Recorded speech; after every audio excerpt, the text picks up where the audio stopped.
ബഹുമാനപ്പെട്ട ഫാദർ, ഇതിൽ കുറേ പേരുണ്ട്. ഇത്രയും വൈകുമ്പോഴത്തേക്ക് എന്തായാലും സമയം പോകും. അതുകൊണ്ട് തൽക്കാലം ഇതങ്ങോട്ട് മടക്കി വെക്കാം. വേദിയിലും സദസ്സിലുമുള്ള വിശിഷ്ട വ്യക്തികളെ, പ്രിയപ്പെട്ട ടീച്ചർമാരെ, കൂട്ടുകാരെ, എല്ലാവരും ഹാപ്പി അല്ലേ? ഹാപ്പി അല്ലേ? ഒത്തിരി സന്തോഷം ഇങ്ങനൊരു വേദിയിൽ നിന്ന് സമ്മാനം കിട്ടിയത്. സമ്മാനങ്ങളും സ്വീകരണങ്ങളും നമുക്ക് ഒത്തിരി കിട്ടാറുണ്ട്. പക്ഷെ നമ്മൾ പഠിക്കുന്നത് നമ്മുടെ സ്വന്തം സ്കൂളിൽ നിന്ന് കിട്ടാന്ന് പറഞ്ഞാലേ അതൊരു പ്രത്യേക വൈബല്ലേ. അതും എനിക്ക് ഒത്തിരി ഇഷ്ടമുള്ള നമ്മുടെ സ്വന്തം പോലീസ് അംഗത്തെ എന്ന് വാങ്ങാൻ കഴിഞ്ഞത് തന്നെ ഭാഗ്യം. ശരിക്കും ഞാനതുപോലെ സോഷ്യൽ മീഡിയ ഇരിക്കുന്ന സാറൊക്കെയാണ് കണ്ടിട്ടില്ലേ? ഉത്സവ പറമ്പിൽ അങ്ങോട്ട് ഇറങ്ങി നിന്ന നെറ്റിപ്പട്ടം കെട്ടി കൊമ്പനെ പോലെയാണ്. കുറച്ച് നാളുമ്പോ ഒരു ചാനലിൽ നിന്നും എന്നെ കാണാനൊരാൾ വന്നിരുന്നു. വന്നിട്ട് എന്നോട് കുറെ ചോദ്യങ്ങളൊക്കെ ചോദിച്ചു, ഇന്റർവ്യൂല്. അതിനിടെ എന്നോട് ചോദിച്ചു, മോൾക്ക് വലുതാകുമ്പോൾ ആരാകാൻ ആഗ്രഹം? അപ്പൊ ഞാൻ പറഞ്ഞു, എനിക്ക് നല്ലൊരു മനുഷ്യനായ മതി. ഞാൻ അങ്ങനെ പറയാൻ കാരണം അതിന് ഒരാഴ്ച മുമ്പാണ് ഞാനൊരു റീൽ ചെയ്തത്. നിങ്ങളൊക്കെ കണ്ടതാണ്.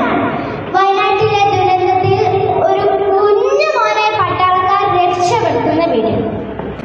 അതിന് ഞാൻ വോയിസ് കൊടുത്തിട്ട് ഒരു റീൽ ചെയ്തു.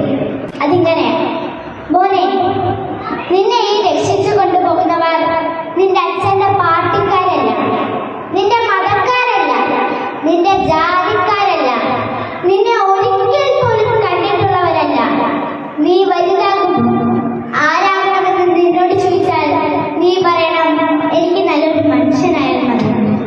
ഇങ്ങനെയായിരുന്നു ആ വീഡിയോ. അത് ഓർമ്മയുണ്ടായിരുന്നോണ്ട് ഇന്റർവ്യൂല് അതങ്ങനെ തട്ടിവിട്ടു. പിന്നെ നമ്മൾ പഠിക്കുന്ന അനുസരിച്ച് ഡോക്ടറോ എഞ്ചിനീയറോ ടീച്ചറോ പോലീസോ ഒക്കെ അല്ലേ? പക്ഷേ ഒരു നല്ല മനുഷ്യനെ ഒരു നല്ല ഡോക്ടർ ആകാൻ പറ്റും, നല്ല വക്കീലാകാൻ പറ്റും, നല്ല എഞ്ചിനീയർ ആകാൻ പറ്റും, നല്ല ടീച്ചർ ആകാൻ പറ്റും അല്ലേ? ഇത് നമ്മുടെ മമ്മൂക്ക് പറഞ്ഞാണ്. പക്ഷേ ഈ സാർക്കുണ്ടല്ലോ, പോലീസ് ആകാൻ വേണ്ടി മാത്രം ജനിച്ചതാ. പോലീസ് അല്ലെ പട്ടാളം, അതിലൊന്നും അപ്റ്റാവും. എന്നാ ലുക്കാണെന്നേ കണ്ണേറിട്ടുണ്ടാ. അപ്പോ ഞാനിന്റെ അധിക പ്രസംഗം നിർത്താണ്. എല്ലാവരും ഒത്തിരി നന്ദിയുണ്ട്. എന്നെ നന്നായിട്ട് സപ്പോർട്ട് ചെയ്യുന്ന എന്റെ പ്രിയപ്പെട്ട ടീച്ചർ, പ്രത്യേകിച്ച് HM Bensy teacher, PTA, management, രക്ഷിതാക്കൾ, എല്ലാവരോടും ഒത്തിരി നന്ദി അറിയിക്കുന്നു. ഒരു കാര്യം പറയാൻ മറന്നുപോയി. അത് പറയേണ്ടത് നമ്മുടെ അച്ഛനമ്മമാരാണ്.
തകർക്കണം.